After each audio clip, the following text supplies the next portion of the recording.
Welcome, everyone, to the Sickos Committee podcast. This is our podcast for the evening of November 24th, 2024. It is past week 13. We are on to Thanksgiving week, on to rivalry week. The rare week 14 rivalry week, because the calendar is all fucked up this year. Hooray! Say the line. It really is messing me up. Say the line, Pitt Girl. Linear time was a mistake. There we go. Absolutely. Folks, we got a lot to do, so we'll get into it. As always, I am Jordan. With me tonight, I have Commish, Beth, Pitt Girl, and Arthur on the ones and twos. Beth, how are you? I'm great. I have decided to not perceive anything about my team ever again. Okay, I just want to say, West Virginia still in the hunt for a Big 12 slot in the Big 12 championship game. I believe. I'm a believer. Oh my God. You can't. Beth, you can't be mad. How can you be mad about a Pitt fan rooting for your team? I'm being forced into a corner where we're going to have to pay Neil Brown extra money. Yep. For what just happened. For what happened. Yeah, I was explaining this to Puddles tonight, and he's like, well, yeah, I mean, you can't argue that we're not a good team if that happens. And I'm like, oh my God, I'm surrounded. The Big 12 is a bonfire currently. I mean, 6-6 WVU winning the Big 12 championship. Let's fucking go. King of the goddamn ashes. That gets you an auto bid to the playoff. Does it? Does it for West Virginia? Oh, that's Tulane and Boise State. No, they'll jump them. Yeah, there won't be they won't make the playoff. The Big 12 will be eliminated from the playoff if that happens. I mean, I don't know.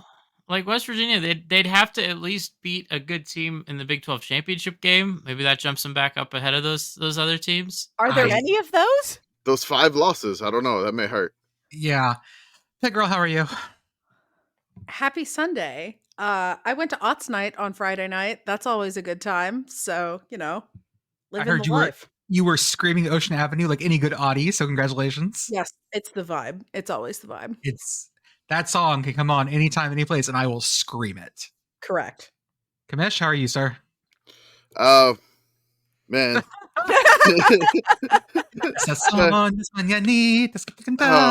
man. Look, so I got the fall wedding thing. Like it had been many years, and I've avoided the fall wedding thing. But sister-in-law got married yesterday, and it was the fall wedding. So it's just like, again, sister-in-law, no chance getting out of this one. It's not like a friend. It's like, no, this is you're married. You have married into this family. You're going. So I'm going, and it's in town too, which means that it's in town. It's in San Antonio. It's like there's no excuses for me to, like, if it was like out of town, I was like, maybe I could get away with it, but no, there was none. There was no wiggle room, and I mean, I'm not gonna miss it anyway. The fall wedding thing. The fall wedding thing that happens on the internet, I'm just like, whatever, just go to the wedding, man. Like, I mean, the fun part for me was like, I'm at the wedding, and then, when you get a split second to check your phone, you're like, Florida? You're like, you just get this reaction where it's just like, what the fuck did happen? Like, and then you slowly, like, put the pieces together, like, throughout the day. And then like today, like this morning, I'm like going through stuff, and I'm like, holy shit, I missed this. And so it used to be days before people knew this information. Yeah. Mm-hmm. Like, you used to have to carry this information on horseback across the plains. True. That's right. Like, you had a newspaper or a telegraph. Like, that was, oh God. I just love the notion of someone who's desperately, riding across the country to carry the news of, the result of the Florida game. My dearest Beth, I sit here in Seattle watching my beloved University of Washington Huskies. Stop. I hope this hits you. Stop. I'm just imagining the Pony Express delivering SMU scores. SMU scores have always been carried exclusively by Gold Trans Am. Yeah. It's true, but the Pony Express running forever. Pony did 2 lines and like fucking going. Pony covered half the country. The wedding was great. It was a good time. The only thing is that my 22-month-old, near 2-year-old daughter, basically was like, "This is too many people, so I am gonna cling to you all day long." So I had, like, on my left side, my back is just broken at this point. It's just like my left bicep and whole left arm is just incredibly sore from about like 6.5 hours of carrying, and would not let go of me for nothing. And so the wedding was delayed because the musician had the wrong date, apparently. And so I had to take the kiddo out to, like, the San Fernando, like, square, where the cathedral is in San Antonio, which it is a Catholic church. Somebody, like, mentioned, it's like, hey, people knew what church from it the was. arches. Yeah, the arches. They're like, I know this church, and I'm like, because I had the fall wedding obstructed view that y'all told me to post, and then I had the obstructed view from the reception as well. Yes, we were at the head table. Our friend CFB campus tour. We were at the front table right next to the bride and groom, and we couldn't even see the dance floor because of these pillars for the bar. But I'm like, whatever, the bar's right there. Giving Jenny Nicholson at the Star Wars hotel. Yeah, I was just like, whatever. I got that reference, Pitt Girl. So Commish still hasn't watched the 4-hour video. You should watch the 4-hour video, Commish. I win, okay? It's not gonna happen. So I have to entertain this one, running around the whole time, and I have to sit in the back, and then I have the pillar blocking me because as soon as she's trying to touch the stations of the cross, they have like babies underneath, like the Cupid, like, things that are holding up the stations of the cross, like cherubim. Yeah, the cherub, and like she's trying, like, she like, baby, and then, like, just reaching up, and I'm like, okay. And then as soon as the weird thing about this church, I'm just going to say this, that there were tourists that were coming in and out of the ceremony because it's an open to public thing. And so this was weird for me. They had tourists coming in and out, that we had somebody in, like, an Australian rugby jersey come in, like Hey, just taking photos. That we had, like, Asian couple come in, like family come in. There was another couple that came in and sit down, and one of them had on a Snoopy shirt.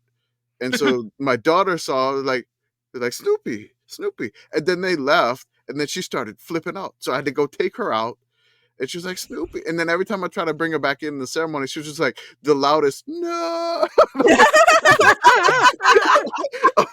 I'm like, no, you're staying out here the whole time. But it was a good time, great ceremony, surprise mariachis and everything.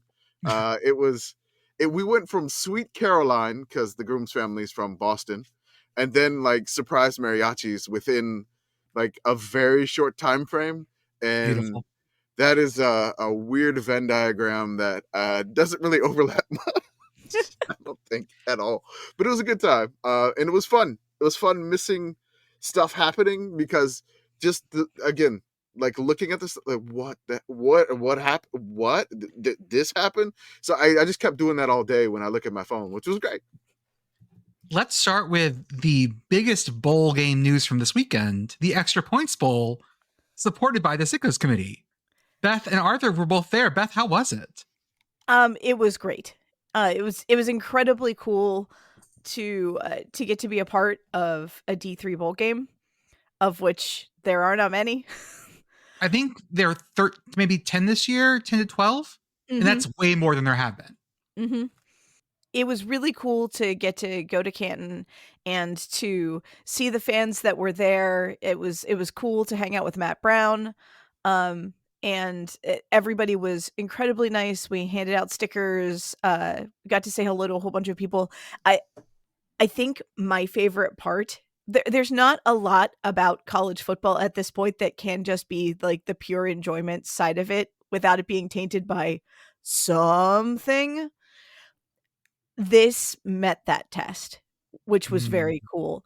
Listening to the kids at the post-game press conference and the players talking about how cool it was that this just got to happen, and how nice everyone was, and that, like, this was really, really special and really important to them that they got to play again. The one player in the post-game press conference who had the line of the day, which was, "My career ended in Canton just like I always thought it would." Kings.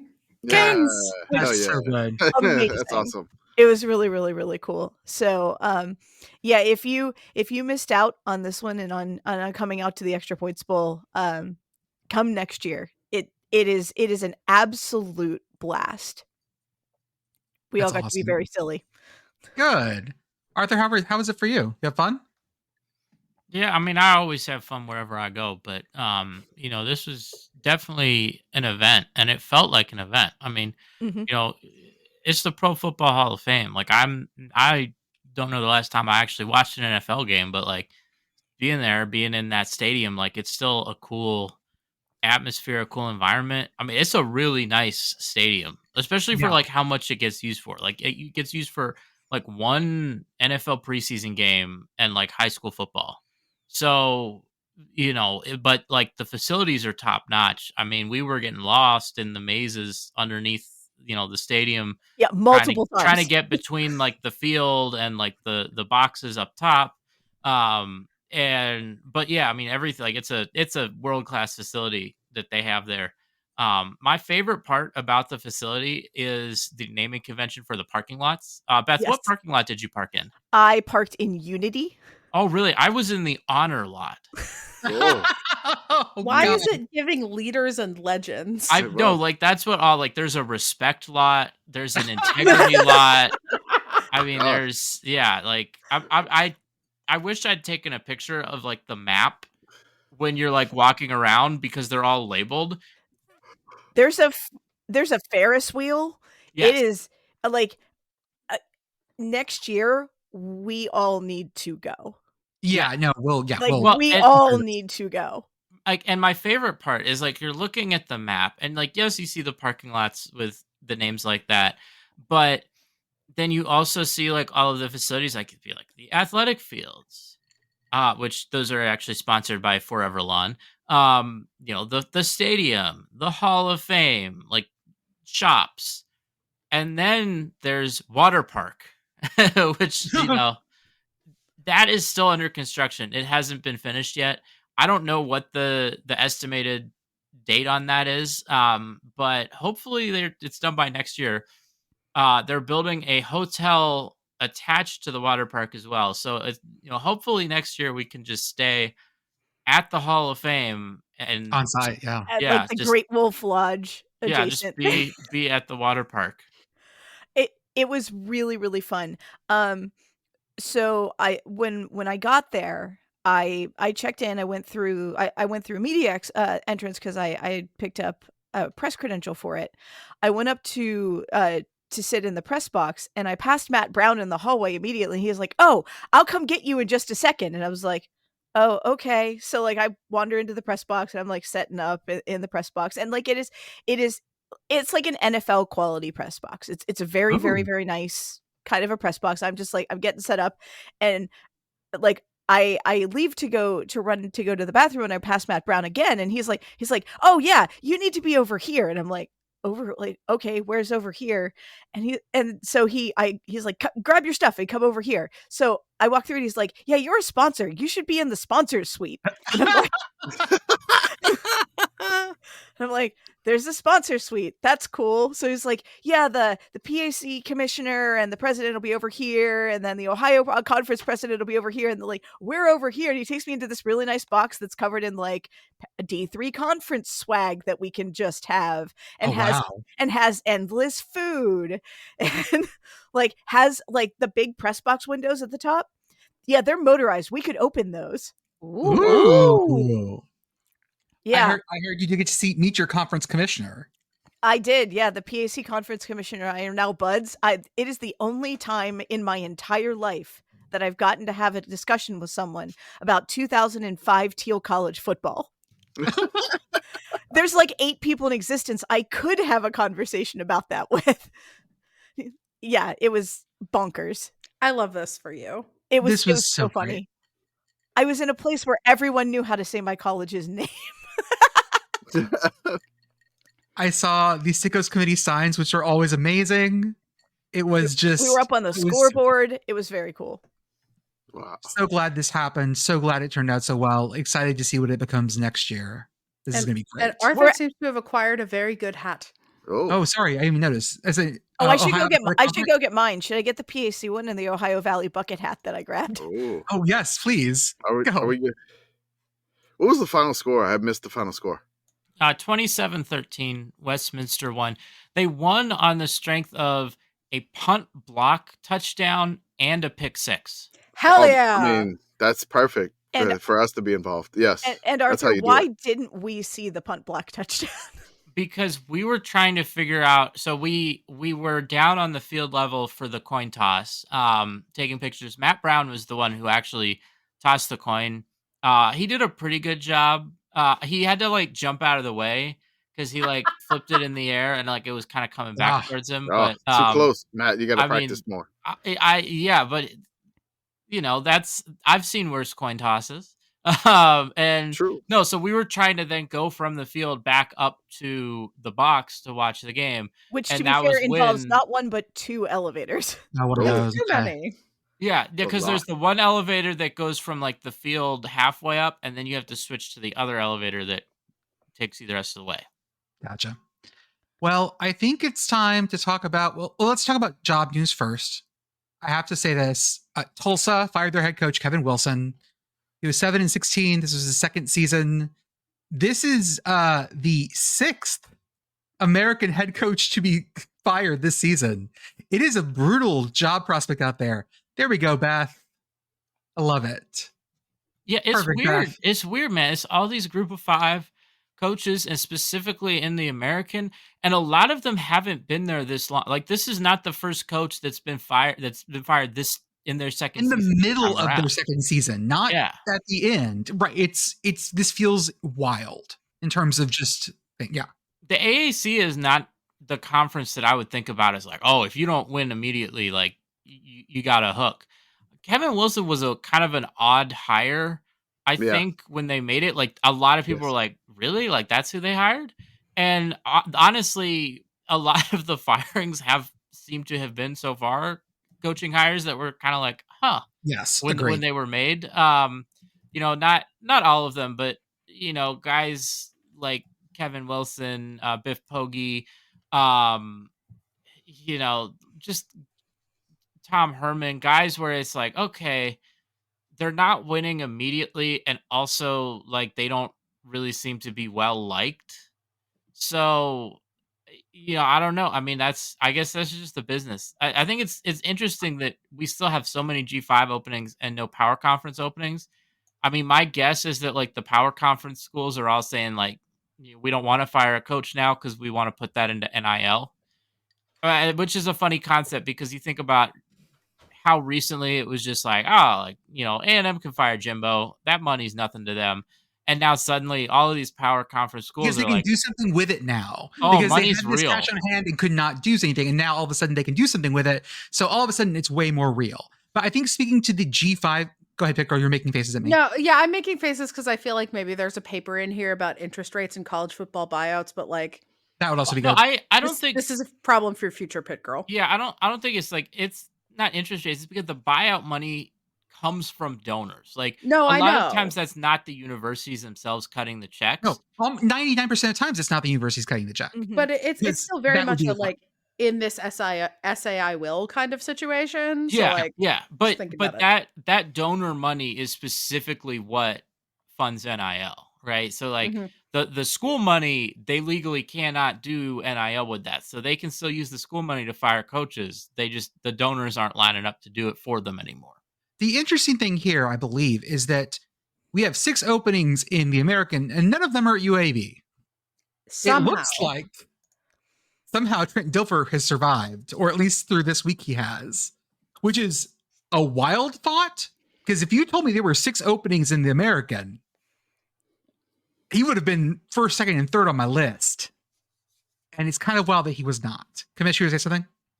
No, I'm just trying to think of the American just lost like Cincy, UCF, to like power conferences. Mm-hmm. You know, like they lost Houston, and then they added these schools. They added like FAU. They added, I believe, Rice was one of them. North Texas, North UTSA. Texas. Yeah. and UTSA. So I think the combo of Charlotte was in that too, weren't they? Mm-hmm. Charlotte, yeah, they added Charlotte. Yeah, so like the combo of them joining this conference, them losing, They're heavy hitters. I guess they're heavy hitters to the power conferences. There is maybe like a shorter bridge coach version for this because like, hey, it's 2 years in this conference now and it's not working, and we can't. I guess they just can't sit on their hands in this conference because, like, if you look at the top, like you got Army, Tulane, Navy, and Memphis, and I mean UTSA has had a down year, but like you have, I mean ECU like jumped on it, East Carolina jumped on it, and they turned their thing around this year. But like you have the top half, and then they're just moving up, and it's in weight class, and it's not working, so they're trying to fix it quick. I think. I think there's that sense anytime that you get that conference upheaval, there's that really brief window of opportunity where, I think teams feel like if I'm going to change the narrative about my team, these are the moments where that can happen. If I've forever have been a mid-tier team, I can become a top-tier team. If I've forever been a low-tier team, I can become a mid or even a top-tier team. And I have to take advantage of that fast before the conference kind of calcifies. And this is what we are. The American is in a really weird spot because they were, objectively the premier group of 5 conference, and they were too good. Their teams got taken, or at least the best ones. And they have a really weird mix now, right? There's the teams that were already in the conference that were good and just missed the cut, right? So we're talking like your Memphis, your Tulane, teams like that, which quite frankly, like they're really on a different level than a lot of the teams that they added. Then you have teams that were in the conference already, but were like they didn't have their stuff together, right? That's like your South Floridas, your East Carolinas, where it's like Temple, yeah. I mean, I guess Temple, but like I feel like ECU Temple's and like its South own Florida, case of disaster. yeah, like but like those schools, like they know that they should be better than what they've been, and they know that they were bad at the wrong time, or like if they had been peaking at the right time, maybe they could have been the ones to make the jump.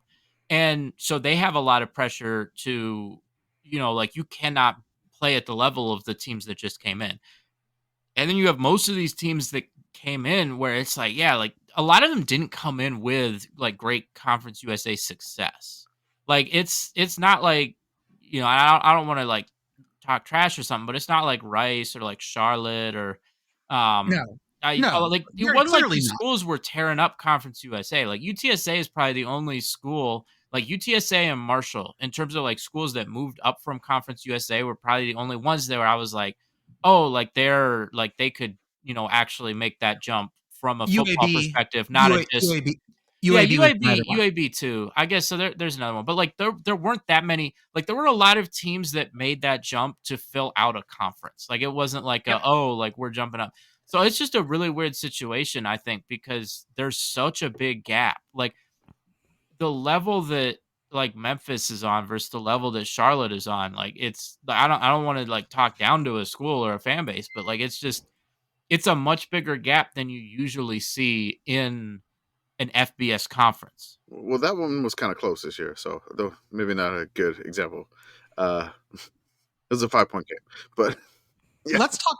Let's do what we always do on our review shows. Let's talk playoffs. Hell yeah, that's absolutely. Right. That's right. In the playoffs, it's been crazy this year. It's been nuts. There's a new seeding method. You have like more teams seeded, and essentially 8 more teams seeded than there were last year. And then from you're adding a couple of different more auto bids, and then you got a few more at-large spots. It's gonna get really confusing, and then after things that happened this week. Do you think we have enough auto bids at this point? I think we could add 3 more. We could add 3 more, make this comfortable. I mean, that could be. Commish, the question then is, however, and here's why I break it: Montana State as number 1 seed. Oh, Big Sky Bridget is the happiest cookie on earth right now. She was super gnashing her teeth during the Brawl of the Wild yesterday. Did not matter because holy shit, Montana State took the whooping stick to the Grizzlies. Yeah, it was great in historic Bozeman. Yes. Folks on the timeline loved my historic Bozeman jokes. Trekkies out there, you know what historic Bozeman is. It's the site of first contact. Oh. And in lower decks, they go to the theme park in historic Bozeman. So whenever I said Bozeman, I use historic Bozeman. Anyways, Beautiful. love it. Then other FCS game that was wild yesterday. South Dakota State takes down South Dakota, the Yotes. Oh, shit. Yotes. Oh my South God. Dakota took The down Yotes. North Dakota State. Oh shit. That was huge. Did not change anything in the seeding of the playoffs. But It didn't change anything. Yeah. it did create this wild three-way Missouri Valley Football Conference triangle because, let me get this right here, South Dakota beat North Dakota State. Yes. North Dakota State beat South Dakota State. South Dakota State beat South Dakota. Yes. And so we have this beautiful little triangle here. It ended up being 2 seed North Dakota State, 3 seed South Dakota State, 4 seed South Dakota, 5th seed UC Davis. The Aggies get in there. In fact, there are 5 fucking Big Sky teams in this playoff. That's huge. 4 Missouri Valley Conference, 5 Big Sky. What I'm hearing is we have more Big Sky bangers in store. We do. We do. Commish, what did you feel about the FCS bracket? I'm happy for Incarnate Word getting the 6th seed. Yes. Yeah, and that's first round bye. That's a big thing for them, especially again after the snub of the Southland only getting 1 school in last year, and since they didn't win the conference, they didn't make it. This year they left no doubt and they won the conference. Unfortunately, no other Southland schools made it again this year, but only one SoCon team as well. Yeah, so the playoff is pretty heavy. CAA, Big Sky, and Missouri Valley Football Conference here. So this is going to be an interesting. When you start getting to the quarters, the semis, it's going to be some incredible games. And whew, man, this bracket is going to be great. I am actually like bummed for Stony Brook. They were in the last 4 out. Yes, the Seawolves. The Seawolves. They lost to Monmouth this weekend, which that probably like knocked them out. But Monmouth's been putting up when they go high, they go high. Holy shit! Monmouth has probably been my favorite like FCS team to try to predict what they would do, and you can never predict. They finished 6-6. Monmouth is the Hawks. Incredible. Like they'll lose to Townsend, 26-14, have a late lead against Rhode Island, go away. It's just like they beat Villanova, they beat Stony Brook, and basically like to end their season 6-6, like they were trying to scramble to make an FCS bowl game. But they beat Stony Brook 55-47 this weekend. Oh God. And I feel bad for Stony Brook. Yeah. Some other interesting stories on this bracket. First off, 12 seed Illinois State cannot host their first round game because the Illinois High School State Football Championships are in their stadium. No. So that's interesting. Tarleton State, 13 seed, very new to FCS. Stephenville, Texas, huge thing for them. Beth, are you looking at the show notes right now? Yes. Okay.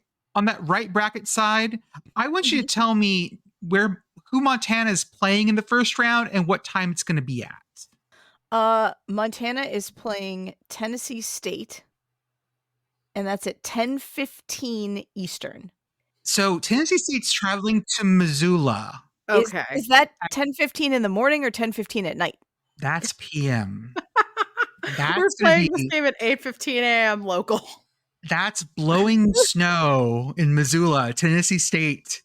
Oh my God, guys. Do you know who Tennessee State is coached by?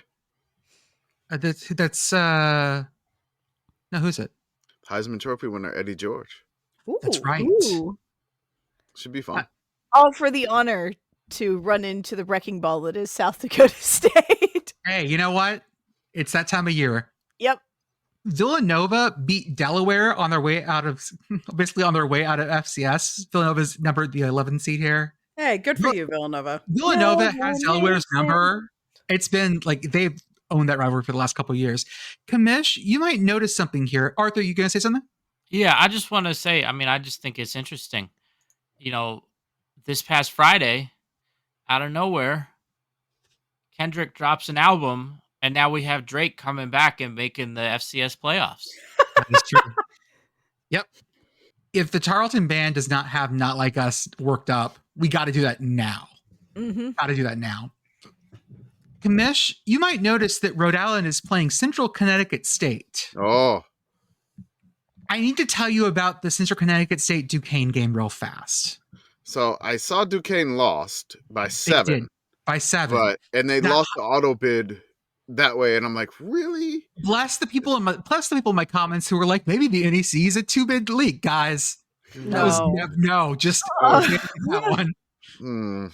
No, just no. Maybe we can get an auto at large. I would love that. I would have loved that too. But I can't. This to the playoff. Also, before we get into this, Duquesne listeners, just know I love you and I'm sorry.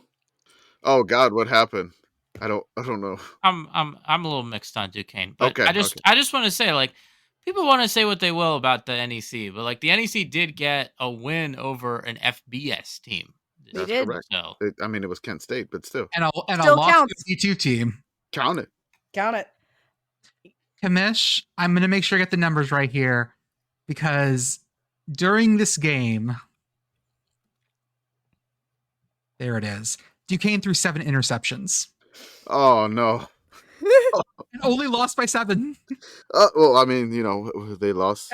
And there was actually a fumble in there too. It was 8 turnovers. 1 point for every interception. 1 point for every interception. That's Listen, what they lost by. Catholic charities are out here doing substantive giving. And I think, here in the holiday season, it's a wonderful thing. Oh God, 7 interceptions? 7 interceptions, yeah. And a fumble for good luck. And a fumble. Okay. In case you were wondering, they probably switched someone else. No, one quarterback threw all 7 of those. Oh no. Where would he be on the Detmer ranking if we did FCS? Did he throw any touchdown passes? Through two. Okay, two. Only got sacked once. Okay. This game if you're dealt a 2 and a 7 in like no limit hold'em, you're probably gonna fold, and that's probably what happened, unless you're Doyle Brunson. But yeah, 7 interceptions there, and only lost by 7. That is such a wild stat.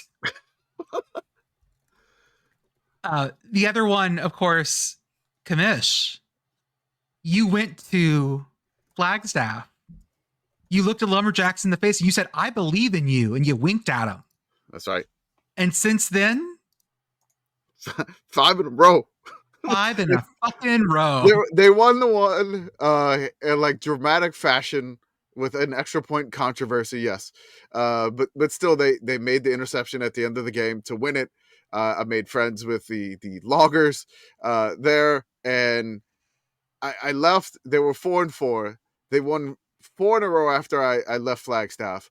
I wrote a fun blog on the Substack about them, and they have made the FCS playoffs for the first time since 2017.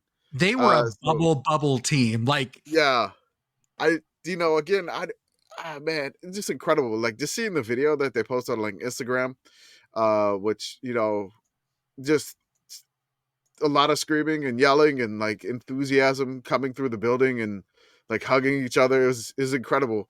To see that and to have, like the fans do that, and it was incredible. It's fun to like go That's to things amazing. like this. I went to the New Mexico State game, and then they wound up making the Quick Lane Bowl. And then so a young greenhorn by the name of Diego Pavia, I think, taking snaps. It's fun to see certain things like this, and then stories like this come out of it. Like, I would love to take credit for stuff like this, but it's just cool to see stuff like this happen. And like Idaho State last year, I got to storm the field like ULM did when they won the title, and they tripled the amount of wins that they had in like the 3 previous years after going there, and they had a much better season this year too. But it's cool to see stuff like this, and it's fun to witness some things in person, and then you leave, and you kind of feel like you leave the place I don't know, not necessarily better than what you left it, but like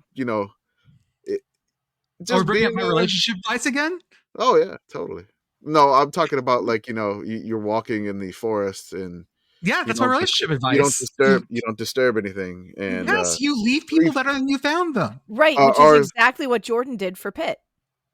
Okay, I hate it here. God, the last playoff talk I want to mention, however, is Harding, our beloved Run Happy Harding, played their first D2 playoff game against Pitt State, our Gorillas. yeah. Gorillas. Oh God. Hey, Gorillas went up 3-0. Yes, and And then then what happened?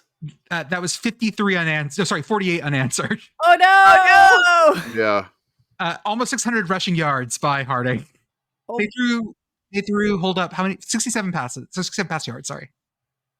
I don't know how the seeding works in D2, and I haven't looked into it. And somebody will probably pop up in our mentions like, "This is how it works," and I'll appreciate it because I like to learn new things. But I don't know how Harding, the defending champion that lost one game all year, got like this seed, and I felt so bad when I saw Pitt State. Oh, you knew. And I'm like, oh God, no, Harding's gonna be so mad. Pitt State, by the way, guys, has the giant gorilla face in the middle of the field, in case you were wondering. Yes.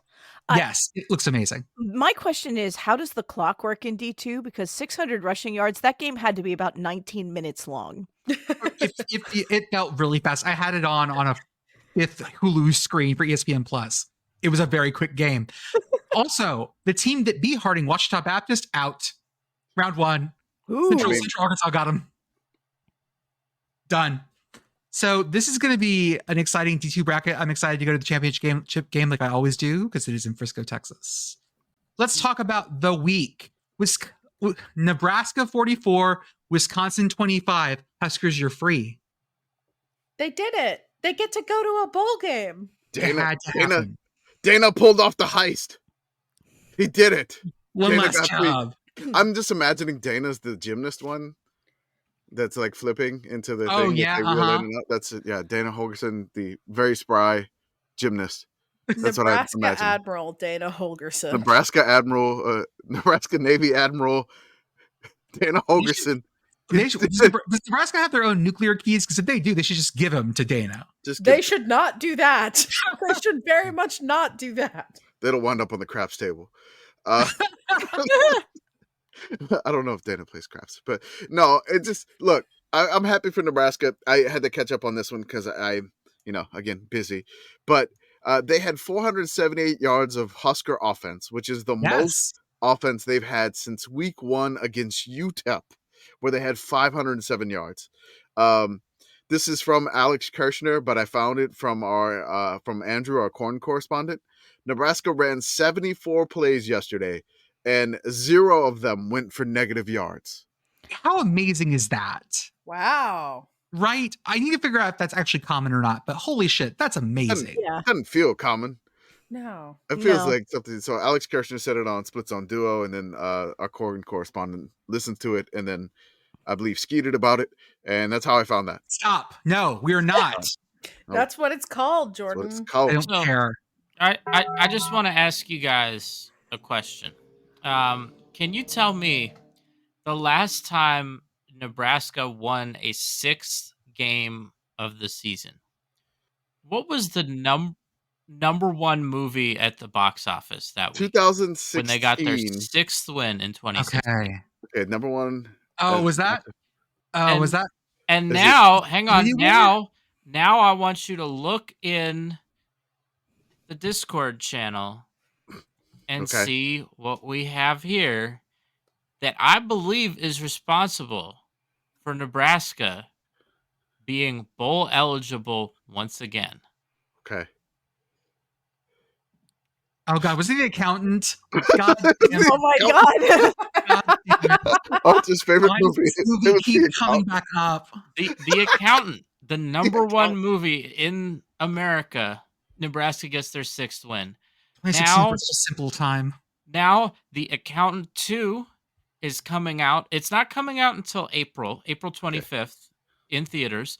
But Nebraska, once again, bowl eligible, thanks to the power of Ben Affleck doing math. Okay, I need to know, Amy, Amy Just, if you're listening to this podcast, ask Dana if he's ever seen the movie The Accountant. Oh God, I gotta know. Accountant. I got one of it. those. I don't trust those facts. There's one coach we know for sure has seen The Accountant, and that's Jim Harbaugh. Yes, that tracks. Okay. Yeah, I was. He showed it to sure. us. I want to know. I want to ask Dana if he could guess what the plot of the movie is. I bet the answer to that would be highly entertaining. Well, here's the great thing about The Accountant. Oh God, The B plot of the movie is just them explaining the plot to you. Like the main plot is happening, and then the B plot is like J.K. Simmons is playing some federal agent, and he's like on the case trying to work it out. But like the whole B plot is just J.K. Simmons explaining everything that's happening in the movie. It sounds like The Big Short, but not as good. yeah. I would say it's better than The Big Short. Oh. I would like to introduce a new segment to the show on week 13 because that's when we do new things on here. Okay. This is exactly the right time for a new segment. It's called "For the Love of God, Big 12, Just Be Normal for Once." No, we don't want that. This was gonna be chaos Big 12. Also, I want to shout out to the Nebraska fans storming the field for the first bowl eligibility. And people were on the internet saying like, why are they storming the field? They just beat like 5-6 Wisconsin. I'm like, do you not understand? They have not had a bowl game since 2016. Let these kids storm the field. we're going to talk about this later. I think there has been a lot of discourse on college football internet this week about when you should storm the field. And the correct answer is whenever the fuck you feel like it. Just do it. Live your life. But don't hurt the players. Yeah. Also, can I just say real fast, by the way, another reason to rush the field for that game is because Nebraska has lost to Wisconsin every year since 2012.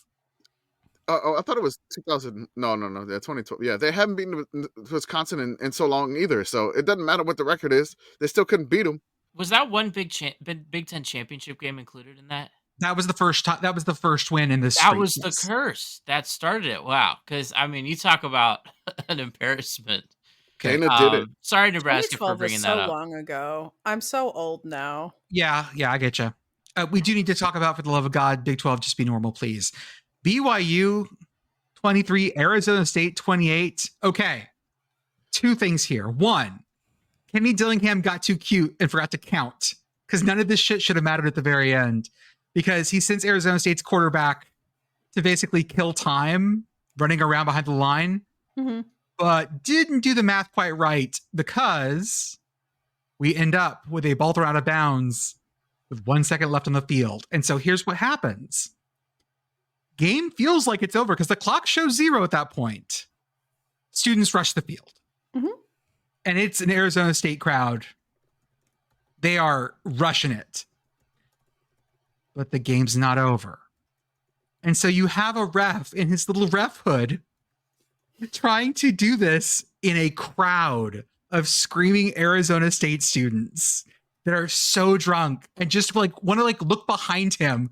They have their phones out, watching the ref make the call, looking at the little thing. Kenny Dillingham is losing his mind. Jordan, can you play the clip of Kenny Dillingham losing his mind, please? I'll get it up right now because it is that great. clip is very good. The clip also, someone on Blue Sky got a clip of the field rush and then the anti-field rush when they eventually declared that there was a second left on the clock, and then the spoiler for Commish, refield rush after the play does not amount to anything for BYU. I did catch some of this after the fact, so Here we go. I didn't get it live. It truly was a tide of humanity. Here's our audio. Here's Kenny Dillingham. This is just someone so we can see over the ref's shoulder right now. There's just like a mass of people.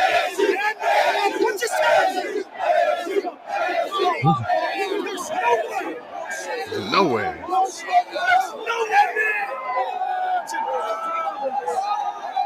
That's bullshit! Fucking bullshit! Oh, it's so good. Oh I'm a little surprised he didn't get flagged for that, honestly. Yeah, this was this was the most chaotic into a game I've seen in a long time. Because remember when Kennesaw State won their game with 1 second left on the clock and everyone rushed the field, and then everyone just was like, okay, we'll orderly go back in. It was a very orderly anti-field rush. Arizona State is known for being orderly. Guys, they took the goalpost down and had to put them back up. It wasn't even the goalpost they needed. I don't know why they put it back up. And then they backed everyone off the field, but only just. Like, it was this. Thank God they were going the other direction. It took like 15 minutes for all of this to elapse. Real game time, yes. And then there was the talk about, well, because the Arizona State quarterback threw it out of bounds, like herked that thing. And then they were like, oh, maybe this is going to be, I don't know, maybe this is intentional grounding too. We add some more yards to this because BYU gets one more play after this. That's the point. Mm-hmm. It's not, Arizona State can't just kneel it down. BYU has one more play. And they'd already given them probably too many yards when he was fucking around. And this was just. We were watching this up in the sponsor suite. It was like Arthur and Jeff from the Feed Your Mascot podcast, and I'm like, we're not watching the game. We're just kind of watching social media, trying to figure out what is happening in this. And Bill Barnwell's tweet about this, when he said if there was a way to clear this many ASU students off the field quickly, the Waste Management Open would have discovered it by now, is an all-timer. I cackled when I read that. My Minecraft man Cam Scattaboo had a great day and was also traffic cop. He was hall monitor. He was like pushing kids like off the field. It was wonderful. I love that. Good. He's just using Cam Scattaboo's stiff arm, traffic director. Wow. Get Cam Scattaboo, the man with no elbows. Like the Minecraft man, just moving. We'll blocks get back to from why here this there. win matters in a second when we talk about the multiverse of madness of Big 12 probabilities here. Hey, Beth. Yeah. West Virginia 31, UCF 21, bowl eligible West Virginia. I was mad about this the entire time that we were at the extra points bowl. Poor Arthur is very sad very tired of me looking at my watch, looking at the score, and just sighing. Beth, did you really already clear out your bag, your clear game day bag? You're going to need it again. You're going to need it again. No, you can't make me. But you are, and you know Puddles is going to make you. Oh my God. I can't. Listen to these Big 12 bowls that you could theoretically go to. You could go to the Alamo Bowl, right? Like you'd have to go to that one. No, she's not going to the Alamo Bowl. Nope. You could go to the Pop-Tarts Bowl. No, that's not. No, they're not good for Pop-Tarts. But then you can see the Pop-Tart. Maybe even taste the Pop-Tart if we can get credentialed. You could go to the Texas Bowl. Oh, Houston. You could go to the Liberty Bowl. This feels Make like a pilgrimage to the pyramid. Oh God, this one's close too. It's close enough, Beth. You could go to the Rate Bowl. The rate is no longer guaranteed. It's just the Rate Bowl.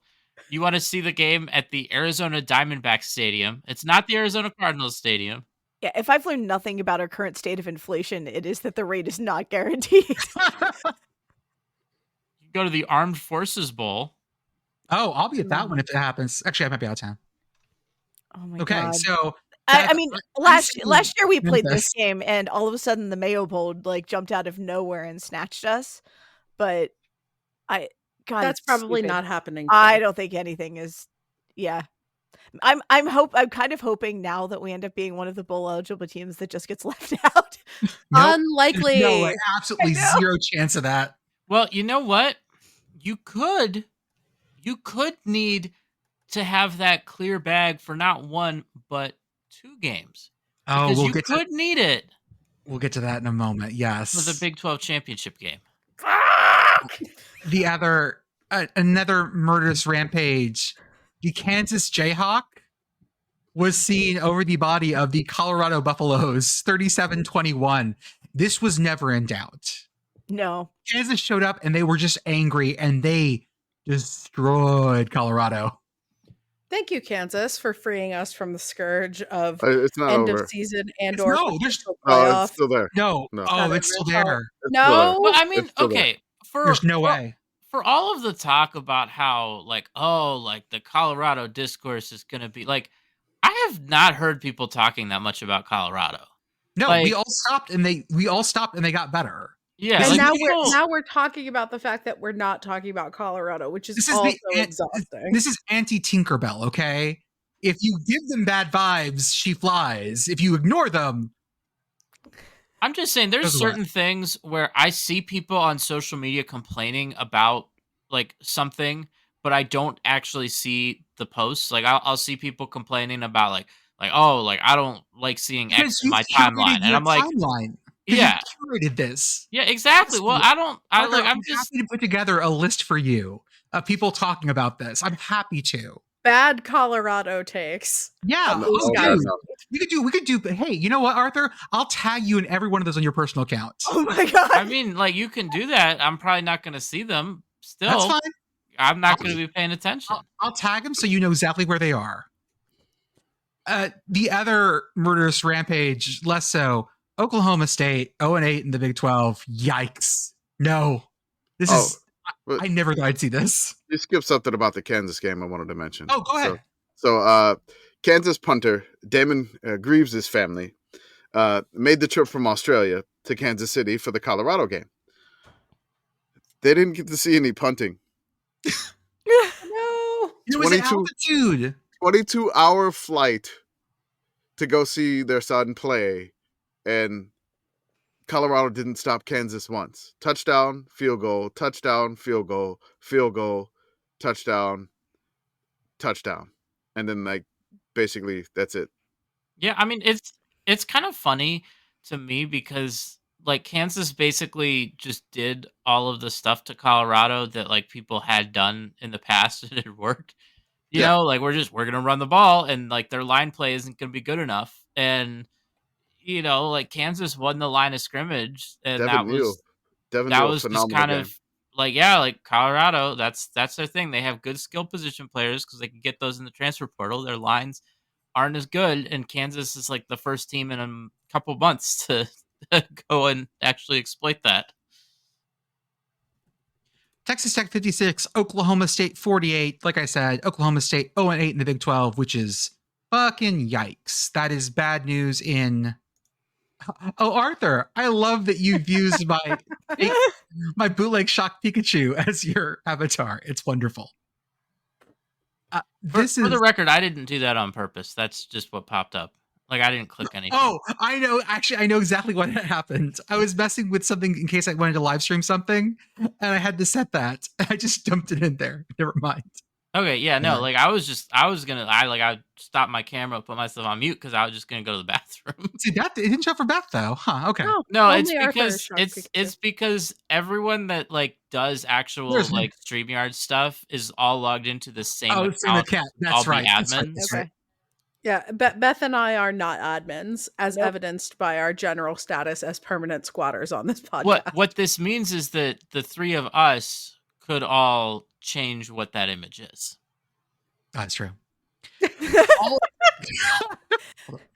Listener, right now what is happening is that at any given moment, 3 people are turning into Pikachu.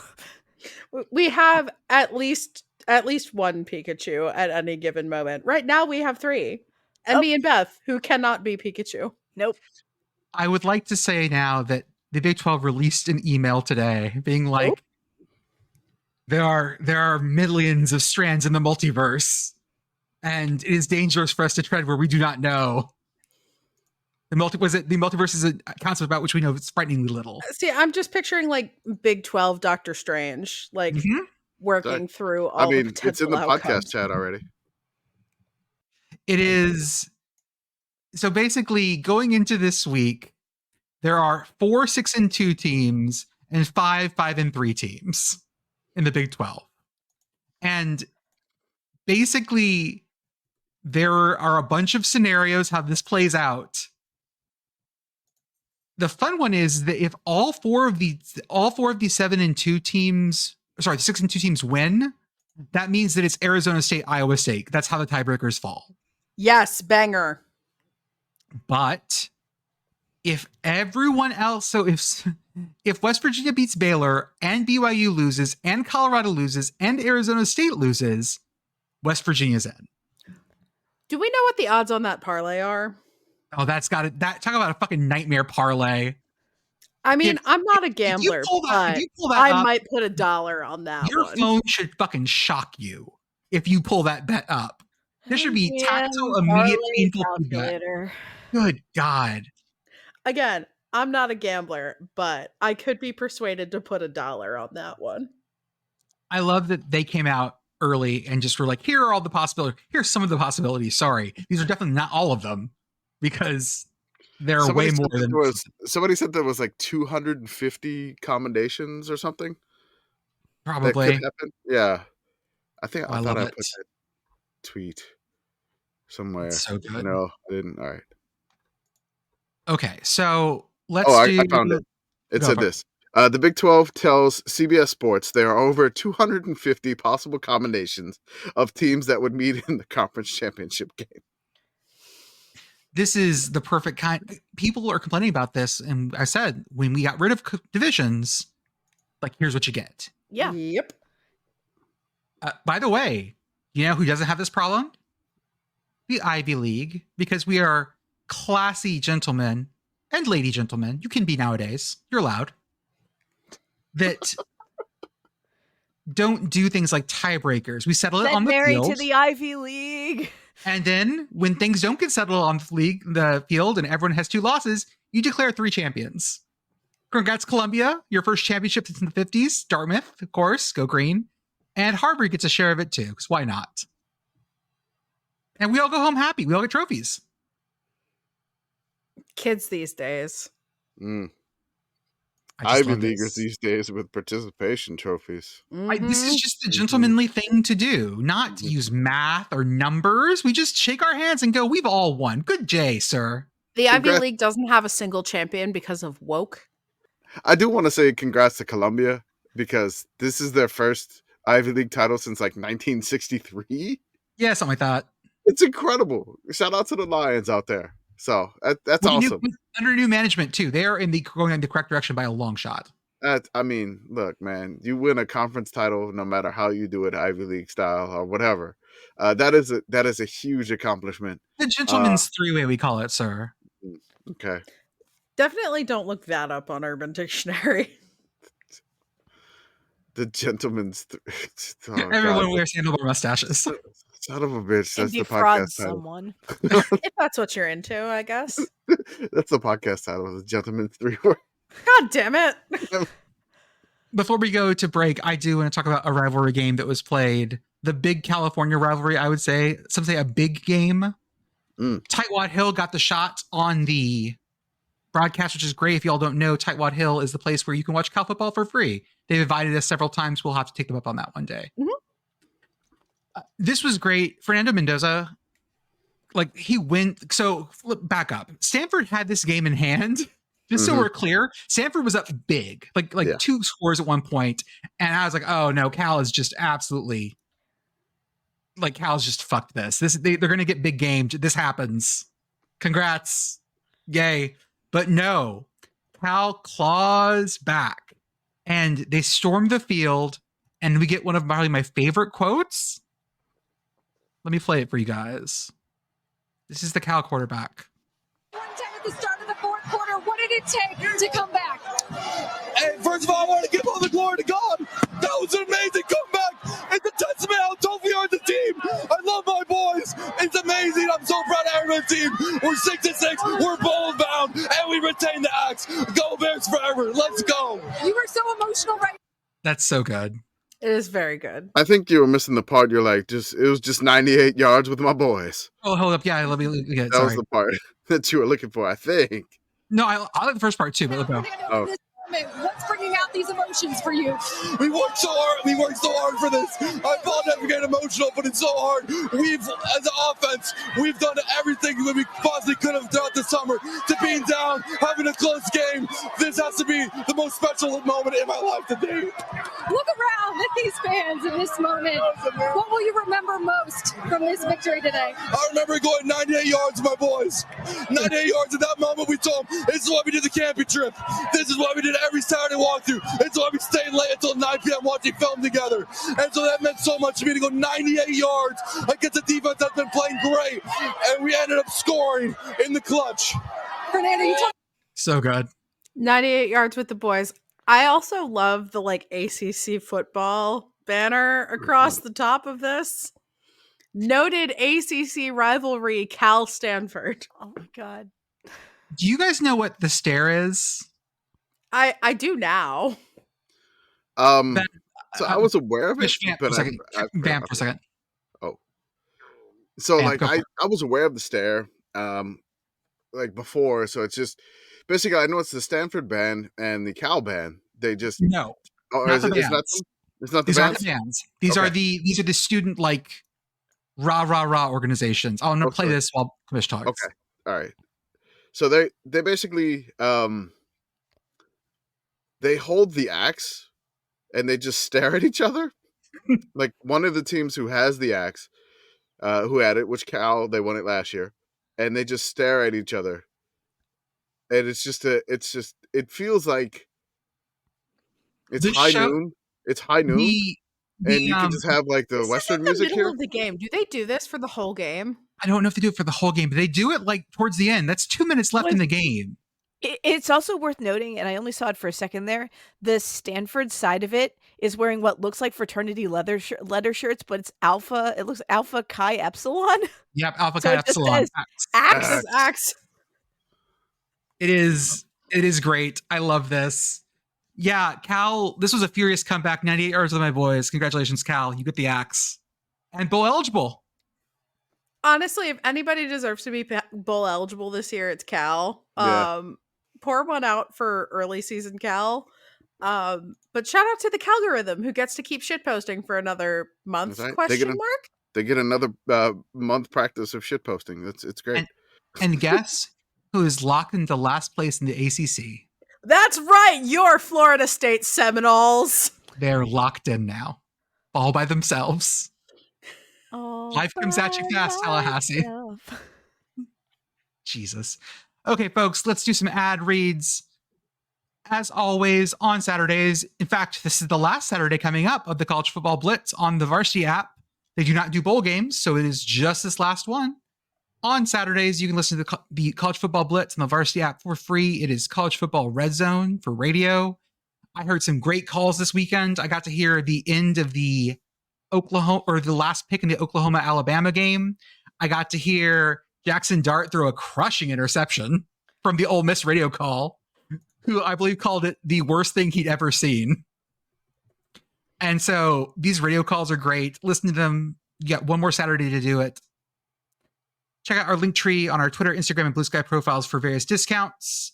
We are on Blue Sky. Come find us on there. We have a starter pack that is great in case you're trying to plug into college football internet over there. It's an easy way to jump in fast. We also have our Patreon, $5 a month. You get to join our Discord where we do weekly rankings debates and a bunch of other stuff. As we get closer to bowl season, Lord knows what that will churn up. We also have our merch store, sicknesscommittee.org. We'll be doing a Black Friday sale this week once we figure out the details of that. YouTube, Instagram, Twitch, our Substack, Message Board Geniuses podcast, take out the places we refuse to go. And as always, Home Field Apparel. Their Black Friday sale is on. They have the comfiest licensed collegiate apparel. I'm wearing my Script Texas shirt. I see a Pitt shirt. I see a I'm a Beaver Believer shirt. Damn right. Two Pitt shirts, same Pitt shirts. I would be happy to wear a Teal College home field shirt, if only. Home field, please give us ULM and give us Teal. So while we're asking for D3 schools, can we also get RIT, please? Yeah, Thanks, that would help. Hopefield. Yeah, that would be every Christmas from here on out. You'd have like at least 10 years of Christmases. Yes. They have their Black Friday sale on right now. Do me a favor, don't use our code, but use our link. It's all over our page. We get the referral on that. So use our link to buy things. Use their code because it's 30% off and it's great. That's better than our code. Use that one. And the cool thing about that, you can use it if you've shopped with them before. Mhm. And also, of course, you're going to see us maybe even on some different social media pages because part of that for us if we do like their bingo card for advertisements, we get to go on things. So we may have a Facebook page soon. Okay, kids.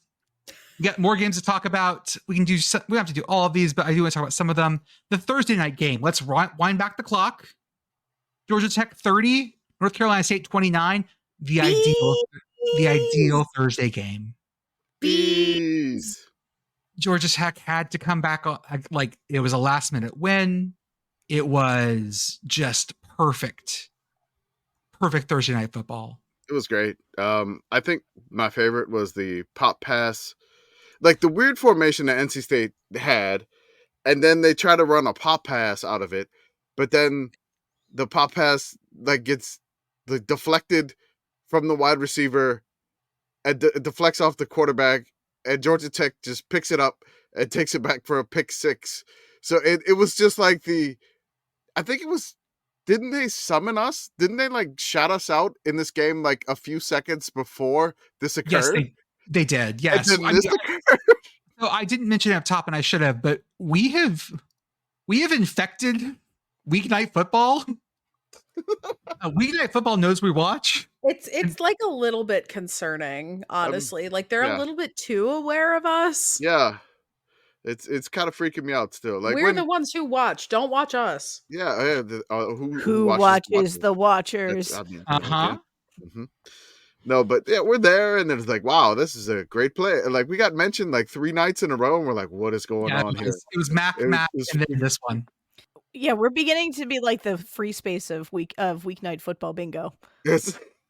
Sickos committee mentioned free space. Hey, you know what? Next season, weeknight football bingo card, not the worst idea. Drinking game. I'm not into the worst that. idea. Okay. Yeah. Put that in an idea thread for me. Okay. Take a sip every time you get a thing, and then finish your drink when you get bingo. Yeah. You see it. Yeah, you see it. Okay. Yes, that game was great. Great ACC matchup. I was sure that North Carolina State's inner drive to get to 7 wins would have, like, that inertia would have destroyed Georgia Tech, but they fought it. Old-fashioned hate. I know we're not there yet. It's this week. We're not at the previews yet, but Georgia. Eyes emoji. Eyes emoji. Commish, Illinois 38, Rutgers 31. So I missed this. I missed this one. And then I just see everybody saying like, oh no, Rutgers. Illinois fucked around for like this entire game. And then Rutgers did maybe the most Rutgers thing of all time. That's like, I get out of the wedding and we're done with like the family photos and everything like this. And I pulled the phone out, of course, with my baby on the side here. And I look and I just see the timeline just going, oh no, Rutgers. Mm-hmm. And all I see is, oh no, Rutgers. And I'm like, what happened? And I'm trying, and then like, I had to put the phone away. And then I saw what happened, but you can go ahead and describe what happened here. So I actually didn't watch this game, but I watched the end of the clip. So like Rutgers tries to ice the kicker. And then this is where the clip that I saw comes in. Rutgers tries to ice the kicker. And then Bert says, actually, you know what? Fuck it. We're going for this. And they throw, and it's a long touchdown pass. Long ass touchdown pass. It's long. It would have been a long field goal too. And they get the completion, and there's like 5 Rutgers guys, like right there by the receiver. Any one of whom could have made an ankle tackle, but none of them do. And Illinois gets the touchdown and wins the game. It was just so aggressively Rutgers. This version of "fuck it, we ball" from Bertavious Bielema makes me so happy. Mm-hmm. Well, because here's the best part. He saw his field goal kicker miss it. Hey, coaches, don't give them the practice. If you're going to ice it before they kick. Because the first kick was not close. And Bertavious was like, nope, change. I don't like this. And that also speaks to, like, they're learning. Mm-hmm. He's going to be able to open doors like a raptor pretty soon. And not just walk into them like I assume he does now. The use of his thumbs. Look, I've always said that. I love Bert. Yeah, Bert is he is a good in-game adjustments coach. Like, he is a good coach. The stuff that, off the field or whatever it is, but like he will adapt, and he is a good football coach. Just a straight coach here. And seeing him pull the kicker off after like Rutgers tries to ice, and then the ice, basically it was like the ice, but still got a practice kick. You got to do the ice soon, but I see the coaches like they want to wait till the last second to try to ice to not ice. Not on one this long, baby. When they were testing it, this was they were testing the fences, not to call it Illinois the Raptor team. But like as a Saints fan, I had flashbacks on this one. Yeah, I bet you did. I saw it was like 4th and 13, and then like he's open, and I'm like, okay, well it's like, oh, is he gonna get down? But then like there's like 8 people there, and you're like, oh my god, like the one was like, I'm just trying to keep you in bounds, and so he faked the one guy trying to keep him in bounds, and went around him, and just like did the along the sidelines for the game-winning touchdown, which is, I mean, incredible. Big win for Illinois. And guess what, Illinois? You are now Penn State's best win of the year. She was taking a drink, dude. I had the time. It's fine. I did not snort pumpkin chocolate stout out my nose, so everything's fine. We're good. Auburn 43, A&M 41 in 4 overtimes. Oh, God. Jordan Hare bullshit magic stays winning. This is not an endorsement of that motherfucker who I would still like to get fired. This is one of those games where like I saw what happened and I'm like, I knew this was going to happen. Like, we all knew. Yeah, like this is what it's like. I had a bone deep certainty that this was going to happen. I mean, Auburn was up 21-0. Yes. This wasn't even in the ballpark. They were running all over A&M. And it was just like, everyone was just like, oh, it's that game. Cool, goodbye. Like, we've seen this. No, this is not how the Auburn bullshit works. This is the up 21-0 blows a 21-0 lead, still wins. Auburn shit. This beautiful. This felt downright like Moorish. Like, by the time I was at the 3rd overtime, if you picture those folks that like they're so decadent, like, oh, peel me my grapes. Yes, a 3rd overtime at Auburn. Oh, how delightful. Oh, yes. I mean, I was at the hotel bar and I had told myself, like, I'm going to go up to the room, get ready to go to bed when the A&M Auburn game ends. And this was before it looked like it was like for sure going to overtime. Like A&M had come back and it was back and forth in the 4th quarter. But, I was like, okay, like I went down to the bar, I ordered a drink, I drank it, and then it's like, oh, I guess we're going to overtime. I guess I'm going to keep ordering drinks. I had a pretty good time watching that game, I'll tell you that. Oh, this one, yeah. I was basically locked in on this game, especially like in the second half when it started getting spicier. I would like to take this moment to nominate Mike Elko for Clock Commander of the Week. Okay. Because he took a timeout with 16 seconds left in the game. Auburn is out of timeouts. They are scrambling to get the snap off so that they can like get the points that they need to go to overtime. And Mike Elko just like straight up bails them out. Like he could have just let that clock run. And he didn't. I don't know, because I feel like A&M was also in disarray. Yeah. And I feel like if you're the coach, like you're paying more attention to your side of the football, and the last thing you need is giving up the go-ahead touchdown because, your defense wasn't ready. Yeah. I was like, both teams were scrambling. I feel like 16 seconds as well, like you're going to at least get that like there's enough time, even if you don't really have your stuff together, to at least spike it and get the field goal. So I don't think it was a big deal. I'm always frustrated, Pitt Girl, with that same situation when the defensive coach in that situation is like, oh God, I skied. Yeah. Mm-hmm. Yeah, I mean, especially because he called it like immediately too. It wasn't like I'm gonna let Auburn fuck around for a little bit. Like it was just, I don't know. I mean, I'm not mad about it as someone who is it worked broadly out. Auburn sympathetic, that motherfucker notwithstanding. How about this? Mike Elko, 4D chess, because guess what? After the timeout, Auburn false started. That's true. God. They did do that. I got a text from Arthur that was like, well, at least you're used to your team false starting in high pressure situations. Fuck. New Mexico State 36, Mitsu 21. What I want to show you guys here is look in the podcast chat for me, y'all. I have posted the Conference USA standings. Yep. There are 5 teams in Conference USA. There are 2 and 5. Uh-huh. Oh, that's so many. That's so many. Yeah. We have That's consolidated half those the conference. Yeah, I don't even understand. Like, I don't even really understand how that maths. I don't either. it does. It's not your wins, it's our wins. We're redistributing the wins in Conference USA. That's right. This is, yeah, oh man. There's definitely a top to Conference USA. I believe at this point, Jacksonville State is hosting the Conference USA national championship game. Conference The title Conference game. USA national title game. Let's go. Oh yeah. In Jacksonville, Alabama. Rich Rod. It's either going to be Lee or Sam Houston based on some tiebreakers. Yeah, I know. Air Force 22, Nevada 19. Air Force won this without completing a pass. Does this put them back to Army too? Yes.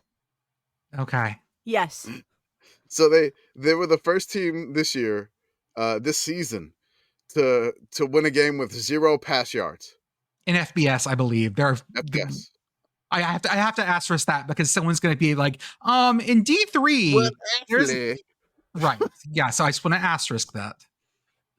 All right, so this is a graphic from Fox. We're just reading the graphic from Fox. So if Fox is wrong, yell at them. Okay, so you do make a good point here. There was one interception. Yeah. Air Force, I'm sorry, Army 2 threw 3 passes. They were 0 for 3. And they had 1 interception. So they threw 4, throw 4 passes?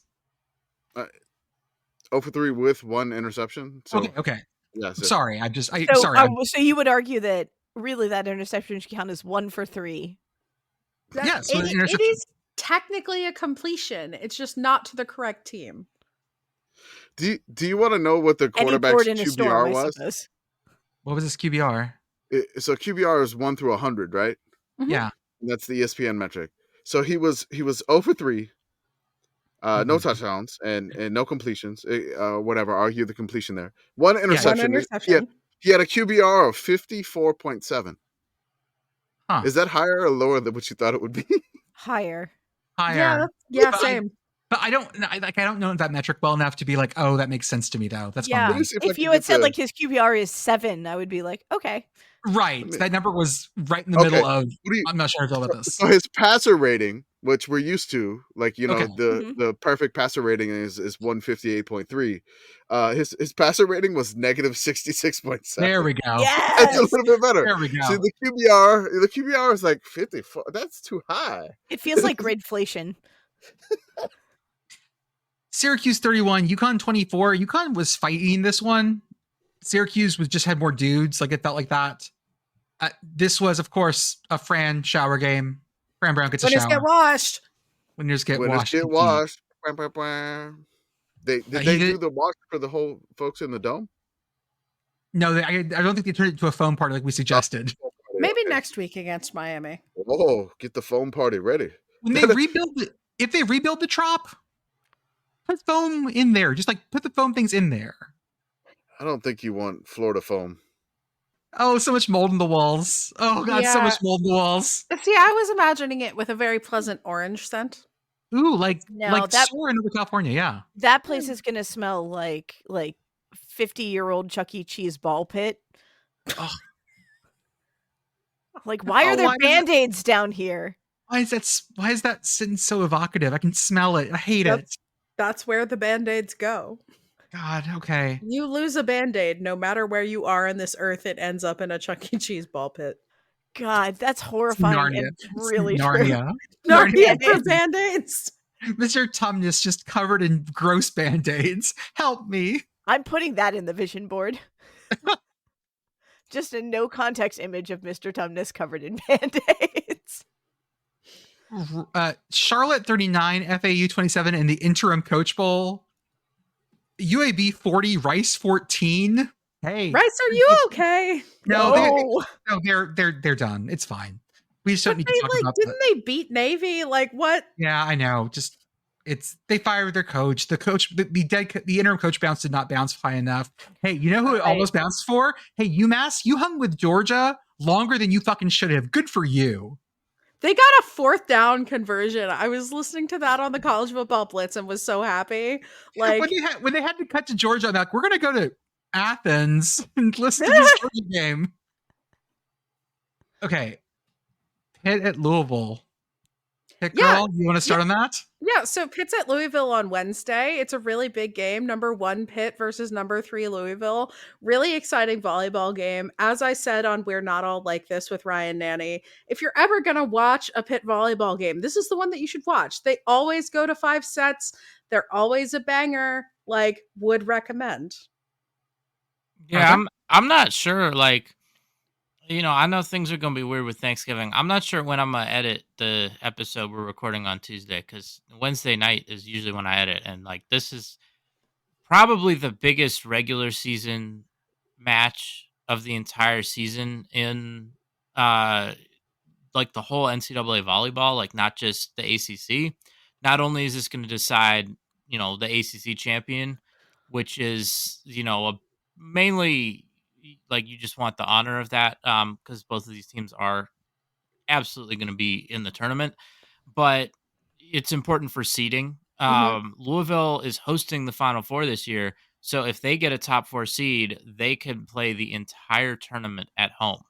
So if you're Pitt, you really want to win so that you can maybe knock Louisville out of those top 4 seeds. So what about Pitt football? Do we have to talk about that? I'm just going to read this. Can I just read? You Can may. I just read this? Okay. Jordan must eat the Shaq-a-roni pizza in order for Pitt to win and break the jinx. Jordan did not eat the Shaq-a-roni pizza to break the jinx. 4 straight losses since Jordan saw Pitt play. Help us, Jordan. Our Pitt season is dying. Eat the pizza. Hurry. Save us, Shaq-a-roni. Pitt did get a safety, and that was cool. Also, I learned that we have David Lynch, not that one, as a walk-on quarterback. Oh, really? I thought it was the same one. He probably has eligibility. Here's what I'll say. So the Shaq-a-roni pizza thing was because it was like Louisville and like the Papa John's connection. That's clearly out the window. Pitt's next opponent, what Jordan has to eat is Jordan, you have to go to Boston Market. Oh, it's Boston College? Okay. Here's the thing. So I looked it up. I already looked up the Boston Market situation in the Metroplex. According to Google Maps, there are 3 remaining Boston Markets in the DFW area, and they are all south of I-20. Oh, I guess the one near me closed. Holy shit. Yeah, I mean, most of them have closed. How much Boston Market cream spinach will make this right?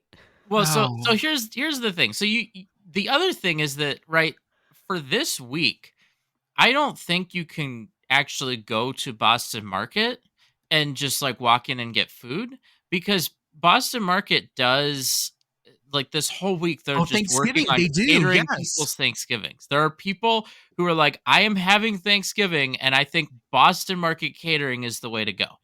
How many Dunkin' Boston cream donuts do I have to eat? So here's what I'm suggesting. So Boston Market has a line of like frozen foods. You can get them at certain stores. I looked it up actually, what kind of stores near you. So like HEB, I don't think carries them, but you can go to Kroger, you can go to Walmart. There are like some other grocery stores that you can go to that carry them. They're like basically like frozen dinners. They're kind of like single serve. You just put them in the microwave and then you eat them. So I'm saying that is going to be the item that you want to go for. So Jordan, I looked up on HEB's website and I was able to find the Boston Market home-style meal, fried chicken and biscuit. Oh. Because when I think of chicken and biscuits, I think of Boston. Yeah, I do too. It's a real classic. I'm seeing a country fried beef steak as well. Jordan, I will accept this as your penance. Okay, deal. Done. You actually got to do it this time, though. I will. Yes, you do actually have to do it, because if we lose to Boston College, I'm going to be mad. Fair. Iowa 29, Maryland 14. He did not get his dad. Nope, He did not. didn't do it. Iowa, it feels like they're just going to like go to a bowl game and get like they're already bowl eligible, but like go to a bowl game and win it. I'm glad Nebraska doesn't have to get their fucking 6th win against Iowa at home. Like that is how the Iowa do. Mm-hmm. UTSA 51, Temple 27. Okay, I need to talk about this one. It's a Friday night game. Yep. I have it on like my computer screen over here on this side, while I'm doing stuff on this screen over here on this side. And I look up and all of a sudden I'm watching Duke basketball. Ugh. What if my wife had walked in? How am I supposed to explain to her that I'm watching Duke basketball in November? Like, how am I supposed to do that? I can't tell her. So apparently they dumped the game. I haven't seen ESPN dump a game in a long time. Yeah. And so they dump it for Duke and Arizona, I believe, in basketball. Yeah. But they can't put it on ESPN News. Because something else was there. Because they're showing Formula One Grand Prix qualifying. Yeah. So for about 10 minutes, this game was only available on the app, but not ESPN Plus. Yeah. It was just available through like the ESPN app. It didn't matter. Cool. Right. Like it didn't matter or anything, but it happened and it felt very weird. UTSA becomes bowl eligible with this one. Temple continues. Inertia. There is still the possibility of 4-win Temple, but we'll talk about that on Tuesday. Jacksonville State beats Sam Houston. Jacksonville State is currently in the Conference USA title game and hosting. Jacksonville State just keeps running Richard offense and just does it really well. They're fun to watch. Once it clicked, I thought they were screwed this year. I said it before. I thought they were toast, and they have absolutely run through Conference USA. So good for them. This is what the Rich Rod experience can be. This is it just takes a while for the engine to get started. Yeah, if you like, welcome to 2005 West Virginia. This is exactly what happened. Got it. Okay, Commish. Arkansas State 28, ULM 21. So I saw this, like, again, bits and pieces throughout the wedding, and you know, traveling to and from. The reception was like 45 minutes away from where the church was, but so I saw bits and pieces of this, and the last thing I saw was, it was like ULM had a run of like 72 yards, and it was 14-14. 72-yard touchdown. I'm like, okay, here we go. But then Arkansas State like did this thing immediately on the very next drive. Every time ULM scored, like they immediately went right back down and answered. Like, oh god, one of those was just like, no, they're just like, fine. Like ULM 7-0 lead, Arkansas State is 7-7. Then it's just like Arkansas State, it's 14-7, and ULM just like playing from behind. Like, or like they make it 21-21, and Arkansas State was like, oh, whatever. Next drive, touchdown is 28-21. And so ULM had a chance at the end to drive down and tie, but then they wound up throwing like an interception, which not an ideal interception at all. And Arkansas State ran out there. Yeah. They ran out the clock. I will say this was a bit of an improvement playing against Arkansas State, because in this 15-game losing streak to Arkansas State, there's only been like 3 of these games that have been within 1 possession. So baby steps.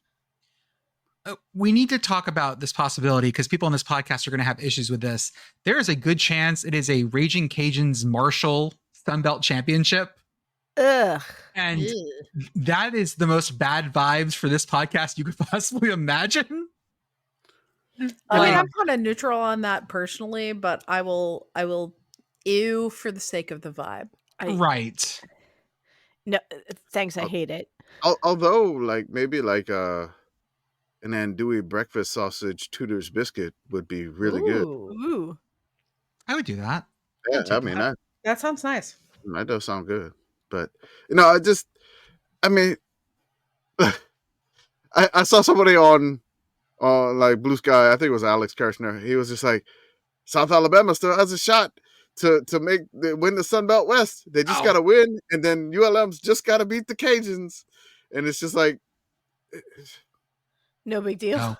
no big deal. Sure. I mean, Terry Bowden did beat the Cajuns, so maybe. But I mean, ULM will be at home for this one. I'm alone, yeah. The game is going to be on ESPN ULM, so maybe we got a shot. But who knows? It's okay. I expected this loss. Utah State 41, San Diego State 20. San Diego State goes up 13-0, and I sort of like, I'm good with this. Thank you. And then, Commish, what happens? So I get home, like all the kids, we do all the so like the night games, I was able to like catch up with a bunch of the stuff and actually able to watch a bunch. So I see that Utah State makes it 14-13 at half. And I'm like, okay, it's a 1-point game. But Utah State didn't stop scoring. They scored 41 straight.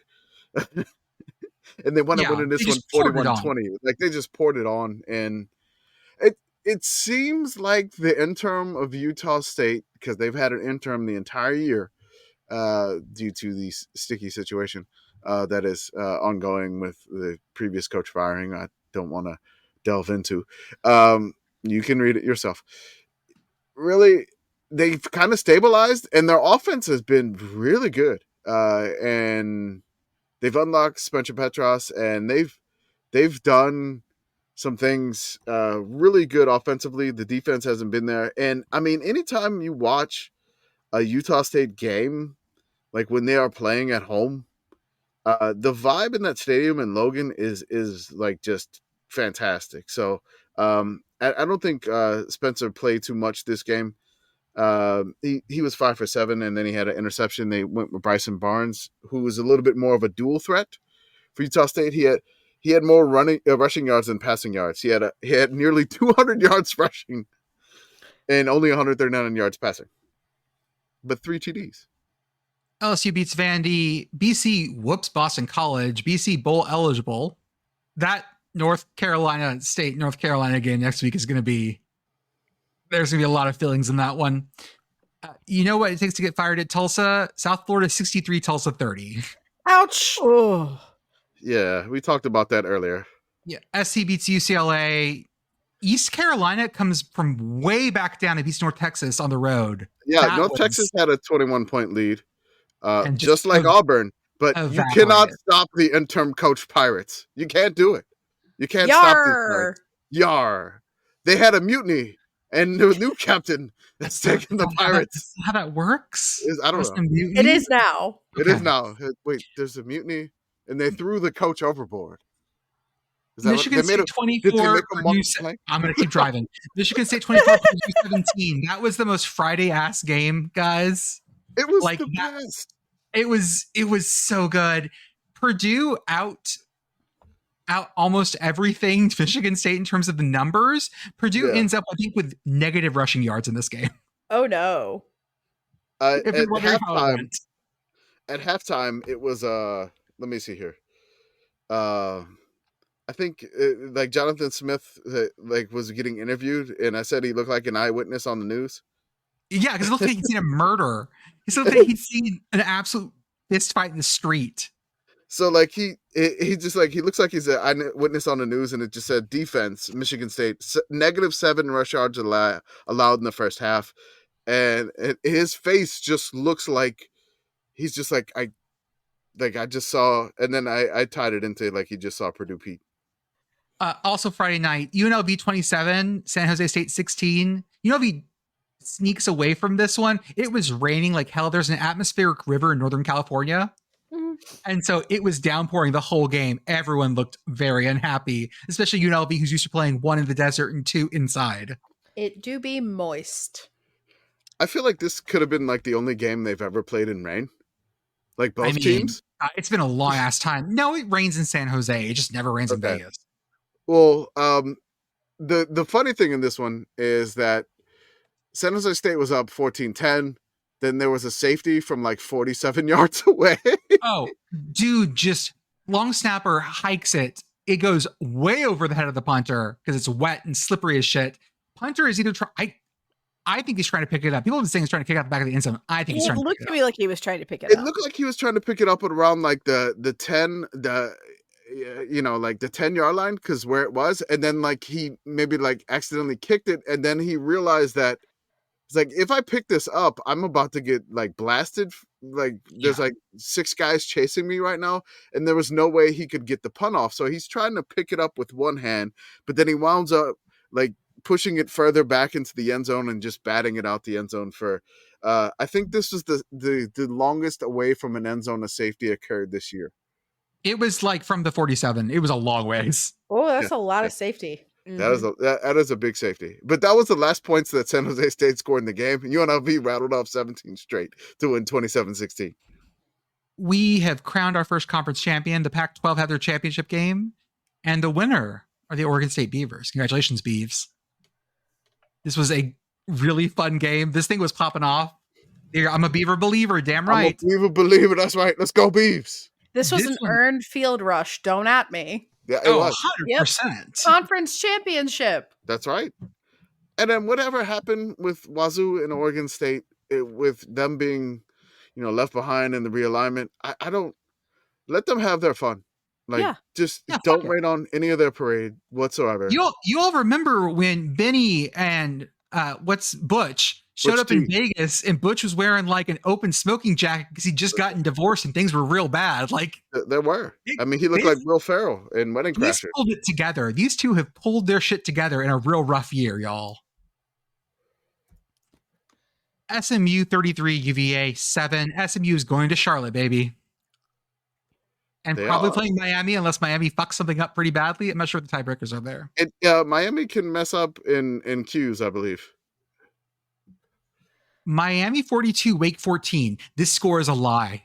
They did it again. Miami did it again. This score is a fucking lie because Miami poured it on in the fourth. It was a close thing for 3 quarters. After Indiana died, I spent most of the rest of the noon slot on continuing Miami Fraud Watch. I saw your message. It was like Miami's fucking around again with Wake, and then the next thing I see, it's 42-14 because it was 20. Yeah. It was 20-14 entering the fourth, and then Miami just like rattled off 3 straight touchdowns, and it's like I did that. That's why I posted the meme of Miami in the video game chair. They were like, okay, fine. The third quarter's over. It's time to stop fucking around. Fine. I guess I'll play. Yeah. Okay. I got to take this serious now. All right. Notre Dame 49, Army 14. Notre Dame, why do you have to keep crushing Service Academy dreams? I don't like this. Notre Dame hates the troops. They do. Notre Dame hates the troops. When Army's special teams started getting bad. Yep. That was the kiss. That was the hole that they got in that there was no way that they were going to be able to get out of. Notre Dame blocked an Army punt. I don't know when the last blocked Army punt was. In like the first quarter. It was like the second or third drive of the game. What the hell were these uniforms? Oh my god! Notre Dame ones. They were like you couldn't see the numbers. Awful. So like we didn't watch this game because obviously we were at the extra points bowl. But like I saw the uniforms and I'm like, what? This is a nightmare. And like I was showing everyone in the box that we were in. I'm like, what is this? How would you even read this? Yes. Was it as awful as I thought it would be? Yes, it was. So for the listener, if you did not watch this game, Notre Dame, this was the like Shamrock Series game, but for this game, Notre Dame didn't wear green. They wore navy and gold as they usually do, and their helmets were the same as they usually are, but they had jerseys in this very like gothic font for the numbers, and the numbers were really shiny, like so shiny, like mirror shiny, and so you couldn't actually read them. I'm really surprised they let them get away with that. They shouldn't be legal because you could not see shit. And I'm sure it made it an absolute nightmare for the guys calling the game and the stats folks. Well, and the refs who have to figure out like what number stuff happened. Like these are terrible. The whole point of uniform numbers is that you could tell who it is.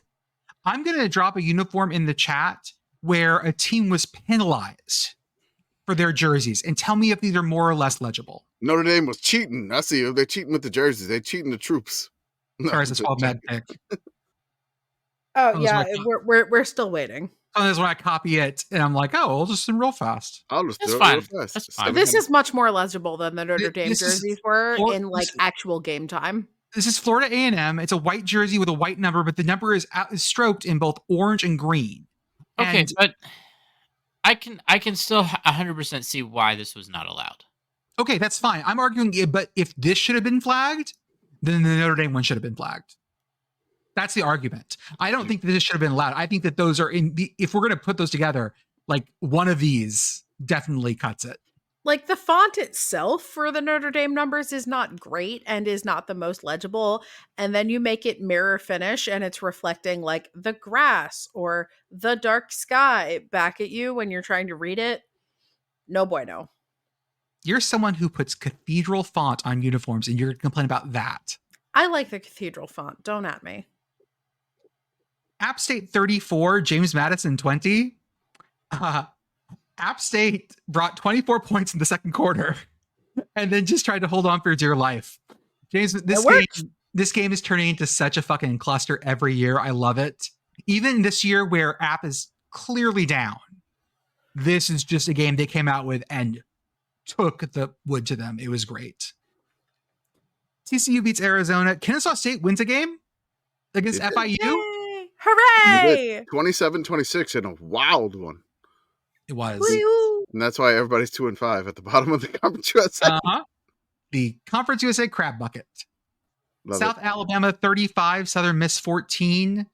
Jordan, I would like you to read South Alabama the way that you spelled it in the show South notes. Alabama. Alabama. Alabama. That's how they pronounce it in mobile. Michigan 50, Northwestern 6. Yeah, good job. Michigan had a safety. That was nice. Penn State 25, Minnesota 24. Minnesota, you almost had it, kids. You almost did the thing. We would have loved you. Yeah. PJ Fleck, I've never asked you for anything. Never once. I just needed this to happen, and you could not do this. Beth, have you seen PJ Fleck eat ground gum? Yeah, I need you to roll the clip, Jordan. We'll roll the clip. Yeah, you may not like him so much in a moment. Here we go. Yeah, guys, you'll notice Coach Fleck wearing a tie on the sideline. Well, that's to pay homage to those two guys you were just talking about, those influential coaches and mentors in his. He looks good. For the listener, while they're talking about PJ Fleck, who always wears a tie, a shirt and tie under his quarter zip on the sideline to pay homage to his mentors, he is walking back away from the sideline, bends over, picks up a piece of gum that was on the ground, sticks it directly in his mouth, and just starts chewing it again. He looks at it first. No, it's totally fine. He blew on it. It's fine. It's clean. He blew on the gum. It is totally fine. Oh, I mean, can we give PJ Fleck the Cloud Commander of the Week for messing up the 5-second rule? Oh. Yes. Honestly, yes. Mythbusters did an episode where they said 5-second rule works for certain things, but the more moist the thing is, yeah. So it's like, it's turf. Maybe it's just like sitting up. And he blew off the little black rubber balls. Who's walked on it? I don't know. We have to look. I need more film here. Oh, so I can make a full judgment. Beth, were you saying something nice about PJ Fleck, I believe, before we showed you that clip? No, redacted. Jesus Christ. Okay, now what I need is I now need the band director at Wisconsin to rearrange Does Your Chewing Gum Lose Its Flavor on the Bedpost Overnight and play it the whole way through next week's game. Oh, yes. Oh, it's so gross. Kansas State beats Cincinnati. Duke beats Virginia Tech in a bit of a wild one. Duke's quarterback went the fuck off. Oh. Did he? I thought he had no. Sorry, he did not have the good game. Sorry, he had the most Detmer game we could possibly have. So that counts as going the fuck off. Malik Murphy. Let's get Malik Murphy's stat line for Duke's quarterback here. Malik Murphy, 17 for 35 passing with 332 yards. That's not bad. He completed about half of his passes, a little bit less than half of his passes, for 332 yards. Big. He had 3 touchdown passes, which he went off. That was great. He went off. He had 3 interceptions. He went off. He did. I take my statement back. He went off. It counts as going off. It does. So his QBR, which the stupid ESPN thing says it was 66.7. I really want to see the rating. The rating said it was 139.4. 4. He went off. The rating off. said he went off. I need to run Detmer for this week because I have a feeling he might jump in. Malik is coming into the Detmer rankings soon. Fresno 28, Colorado State 22. Colorado State, thanks for playing. Trying to get into the conference championship game. That was real nice. That was no, nice. it ain't happening now. Sorry. UNLV and Boise again, it seems. Georgia Southern beats Coastal. I'm going to start calling it, I don't know why I put down Louisiana Lafayette as Lola, but I'm going to go with that. Lola. Like Lower Louisiana? Alexa, play the Kinks. Yeah, I'm about to say, in a club down in Ulsoho. Yeah. Her name was Lola. No, not that one. Oh, okay. No, a very different one. A very different woman. The very different end of that story. Hey-o. Baylor 20, Houston 10. Lower Louisiana. That's what we're going to call them now. Boise State survives a weird one in Wyoming. Yeah. This was a cursed game. Ashton Jeanty goes out of this game for like a quarter. I was scared. I want to take a second to appreciate the person that showed up in our mentions to tell us that the Wyoming student section was cheering for Ashton Jeanty. Mm-hmm. As they should. I like he only scored 1 touchdown in this game, which is well below his season average of scoring multiple touchdowns. So actually, he has now fallen back behind Florida State because Florida State they dropped 41 on their FCS opponent, and so Ashton Jeanty now, I believe, is 6 points behind. So he just needs to outscore Florida State next week by a touchdown. Okay. I think he can do that. He's also going to have a little bit more football than Florida State is this year. Hopefully, as long as he can stay healthy, yeah. Okay, skimming here. Georgia State 52, Texas State 44. Texas State, I want to love you. Help me love you more. Help me understand what you need from me this year because I don't get Texas State this year. All right. Texas State jumped into the river. Yes. Last week. Yeah. They're still hungover. That's what happened. That's okay. Fine. Happens to all of us. They went tubing the entire week celebrating being bowl eligible for the 2nd straight year. That's what happened. Then they went to Atlanta and, maybe they had some Waffle House before the game and they should have had it after the game. Oh, no. No. Iowa State 31, Utah 28. Utah misses a 58-yard field goal to tie as time expires. It was close. It was real close. Iowa State Iowa State torments their fans. Mm-hmm. To like the maximum. And it's a tough watch because it's like one of those. It's not like a sickos thing, but it's just like it reminds me of like one of those shows where it like puts the main character in really awkward situations intentionally. Okay. And it's just like it's like you have like cringe humor and it's just like you get that secondhand like awkwardness that you get. I can't watch shows like that. I get secondhand embarrassment. Like, I'm getting secondhand embarrassment for like Iowa State, and I'm like, I was so hard to watch you, Iowa State. It is so hard, but I love you. But it's just like you're nice, you're awesome, you're having a great year, but it's so like, oh, Iowa State, why did you do that? I can't believe you said that to that girl. I can't believe you did that, Iowa State.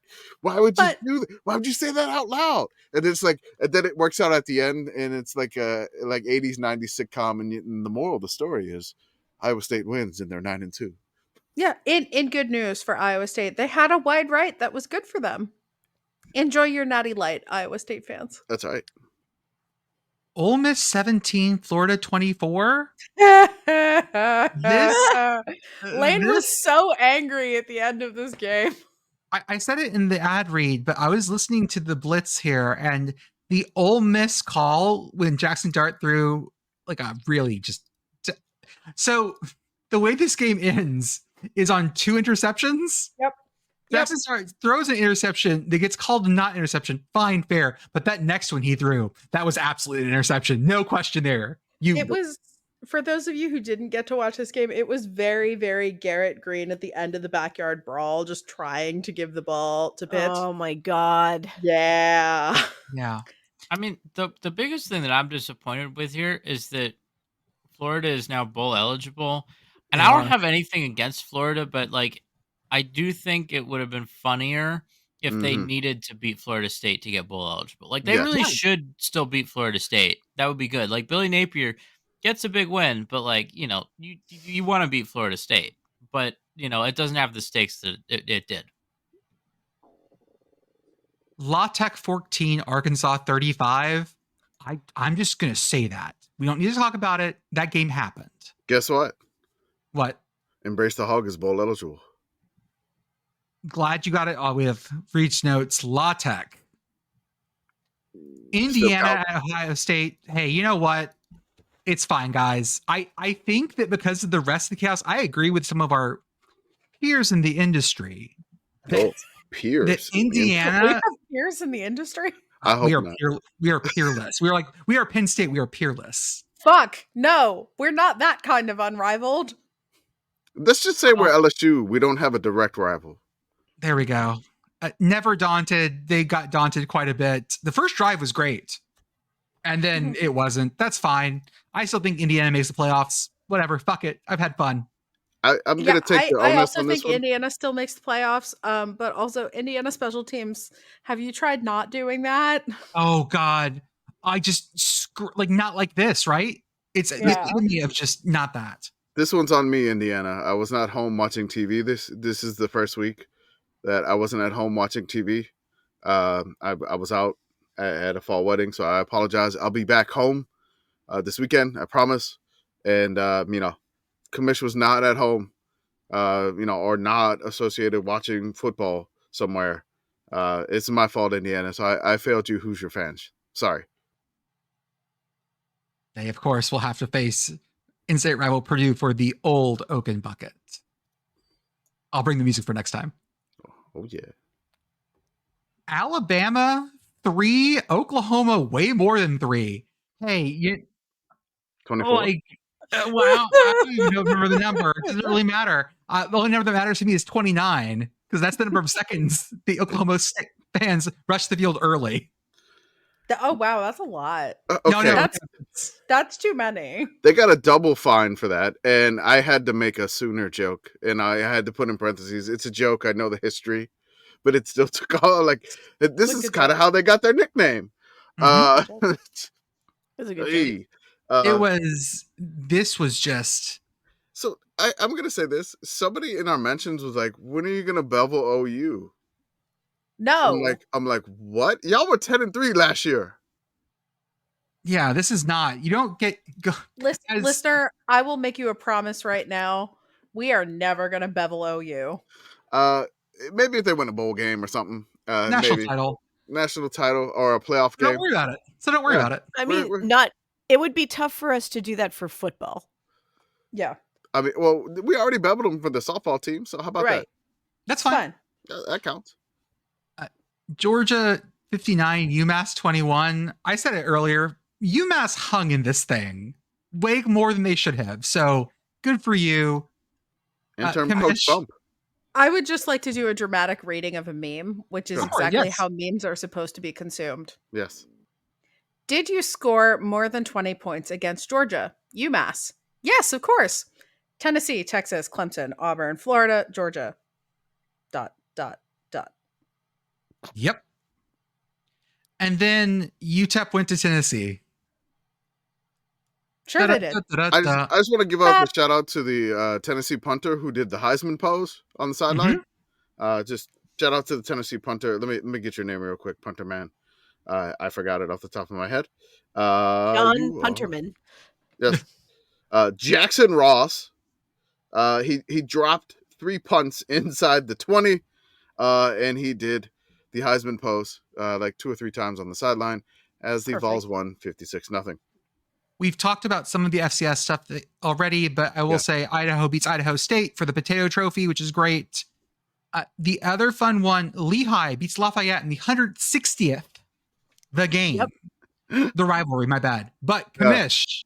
Oh my God. What did they do afterwards? This was...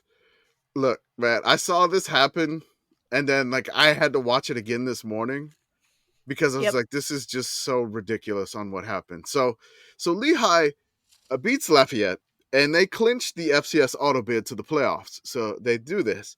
The students tear down the goalposts in the stadium. I believe it is called Goodman Stadium, and they decide to go on a bit of a journey to the Lehigh River while carrying the goalposts.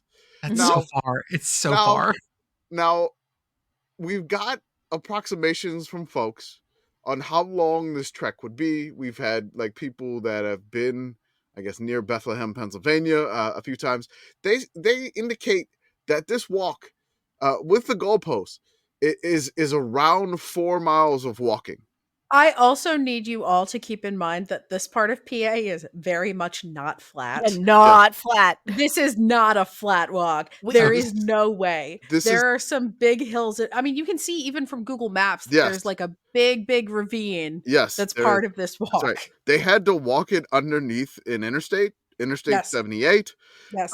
They had to just go along this path to get to the bridge to do the best thing I've ever seen somebody do with goalposts, because I guess it was just so high up. The bridge was so high up, and I love this so much. The walk would have been about an hour and 20 minutes, give or take, with the goalposts to make it to this river.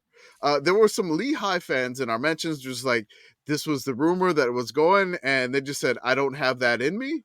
And they just like decided to not do that. But there was a huge crowd on the bridge when they gloriously tossed these goalposts ceremoniously into the Lehigh River from high up.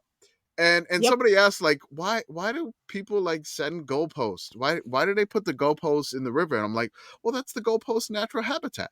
Yeah, the goalposts yearn for the sea. That's right. Yeah, this is Free Willy, really. So this is my new rule for yeeting goalposts. Okay. From now on, the only place I ever want anyone to throw their goalposts is in the Lehigh River off that bridge. I want it to look like somebody threw forks in the water. So I don't care, like, you want to tear down your goals. Like, no, I want that bridge. It's gotta be that bridge. Okay. Get in. USC tears down their goalpost. Get in, loser. We're walking across the entire fucking country to drop the goalpost. Forrest Gump. Let's see it. Jesus. I mean, it can't be that far, right? Because it's pretty close relatively to a conference opponent for USC. Yeah, I mean, tear down Rutgers' goalposts. Rutgers, we're gonna borrow your goalposts. We'll be back. I mean, it is my favorite. It is my favorite throwing of goalposts into a river I have ever seen. It's so great. It's wonderful. It is. The goalposts yearn for the sea. The goalposts got to fly briefly. It was so great. And then, like, you know, they're going to the FCS playoffs. So, I mean, if they win another one, more goalposts tear down. I believe they're away that first game. Oh, okay. They got to get a home game. Are they seeded? Let's see. I don't believe they are. No, they're not seeded. Oh, okay. They're not gonna get one. Home game. Well, I mean, good. Man, that is a rough path. Their path is through Richmond and Idaho. So they can tear down. Well, you can't really tear down the Kimmy Dome goalposts. They're like mounted. No, they're bolted to the wall. Like, I would be very impressed. That sucks. Yeah, hold up. We need to talk to Idaho then about this. Do they have some ceremonial goalposts to tear down? Some spares? Does it count if they're the ones that you're allowed to tear down? I Can I tweet at them right now? Yeah, go for it. I'm going to talk about one more game. All right. I'll talk about lastly but not leastly, folks, the Vanier Cup, which is the U Sports Canadian NCAA College Football Championship, was held. This is like the 65th Vanier Cup. And Alabama won it. The Laval Rouge et Or, who have won, I think, like over half of the titles this century, won 22-17 over Laurier. Laurier, probably. Sure. Yeah. But Laval did not score a single touchdown, and they got 22 points. Oh. Yeah. That's going to be... how did it break down? Hold up. I don't have it. It's hard with Canadian football because sometimes there's a 1. Yeah. Right. I'm trying to figure out. I won't look it up. It's fine. I'll find it later. Anyways, they win without scoring a single touchdown, 22-17, to take the the Vanier Cup. Congratulations to the Laval Rouge et Or. Folks, that's what we got for tonight. Anything else? Nope. We will see you on Tuesday for we will see you on Thursday. I will Linear see time these people Tuesday. I will see you, listener, on Thursday. Linear time was a mistake. When we talk about rivalry week.